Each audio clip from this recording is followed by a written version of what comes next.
This is ZNS Total Sports, brought to you by Fourth Terrace Diagnostic Center.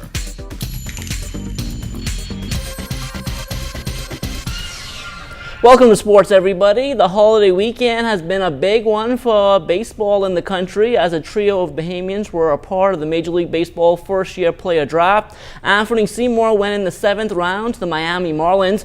Todd Isaacs was drafted by Toronto in the 22nd round, while Byron Murray was selected by San Francisco in the 25th round.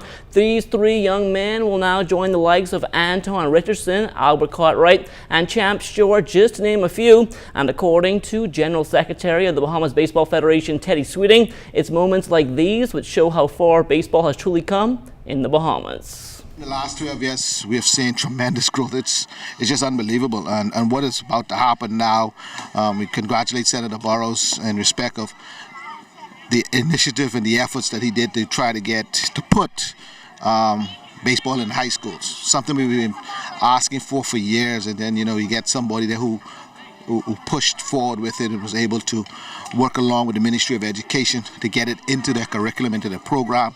So now that we have that, I think baseball now will then take off from that standpoint as well. And then we have the young men like a Jerron and Greg Jr., and individuals who have taken the initiative and the effort to put together Max Lee, which is a tremendous feat in respect of preparing kids. We need academies, and for them to put together something of that magnitude, to take kids at a very young age and to prepare them for the sport of baseball. So from now and what we're doing in respect of the federation and what other individuals are doing and for the development of the sport, I think we are setting ourselves up to see some tremendous growth, some tremendous results from the sport of baseball in this country. The 2014 South Andrews Class C Regatta is all history now, and after losing out to Kevin Moxley in Revelation 3:19 in Mangrove Key, the Reverend Dr. Philip McPhee saw his ace who draw WG Thunderbird get some redemption by winning the overall title. I wanted this one. He came to my hometown and he beat me. And so I showed him I came back to his hometown back-to-back and beat him. And after he beat me in Mangrove Key, he went on national radio and TV quoting scripture from the book of Revelation. Now he forgot that God created the heavens and the earth, but it started with Genesis. You don't start something in Revelation. When you want to start something, go into the book of Genesis, for that's the beginning of all things.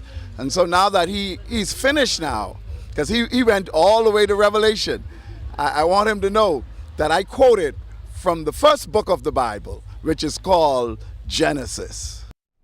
The Long Island Regatta also highlighted the sloop sailing schedule this holiday weekend, and word is coming into the ZNS Total Sports desk that the A-Class Series ended in some controversy. We understand that heading into the final series race, Rough Justice out of Long Island intentionally lowered her sails so that the legend, also from Long Island, would win the overall title over Red Stripe.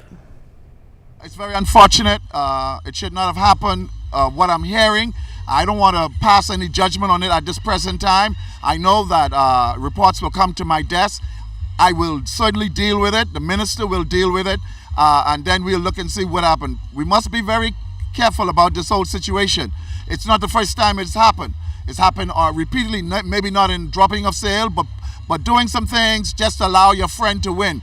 There's nothing in the rules against that. It means that we must put something in the rule. So in case somebody does it again, they will be penalized. In my opinion, if it's what I'm hearing, they should be totally disqualified. Now, while sloop sailing was dominating the sports schedule this holiday weekend around the Family Islands, volleyball took center stage here in the capital. We get that story tonight from Kelsey Johnson. It was a weekend full of volleyball, with teams coming in from Jamaica, the United States, Trinidad and Tobago, and Cuba, playing against some of the top local talents in the 4th annual Defender Spike tournament. The 4 days of intense competition saw the International Jammers winning the women's crown and the Scotiabank Defenders capturing the men's title. We got to give out kudos to Scotia Defenders, the club. They've brought in some international flavor, male and female. It's for our locals now to play against these athletes, to harness their skills. And the more they play, the better they will get. I think we need to do some more sort of other clubs doing the same thing what they're doing. We can play it on a regular base, and we can get that flavor of international Caribbean, little Caribbean flavor, little international flavor from the United States. Athletes will become better and sharper when we go to tournaments. The Defender Spike is the only tournament on the Bahamas Volleyball Federation's calendar every year. A number of visiting players were happy that they came down to compete, but Smith said more needs to be done on the local front to boost play. One of our challenges, facilities and financing and sponsorship.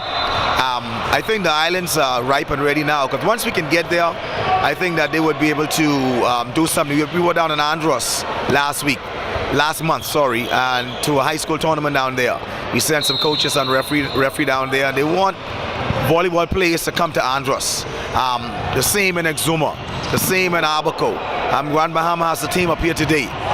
We need to go back to these family islands. They have some diamonds in the rough, and we need to get down there so that we can find some of the better athletes. Kelsey Johnson, ZNS Total Sports. All right, thanks a lot, Kelsey. And that will do it for sports. Don't go anywhere. The Bahamas Tonight is back after the break.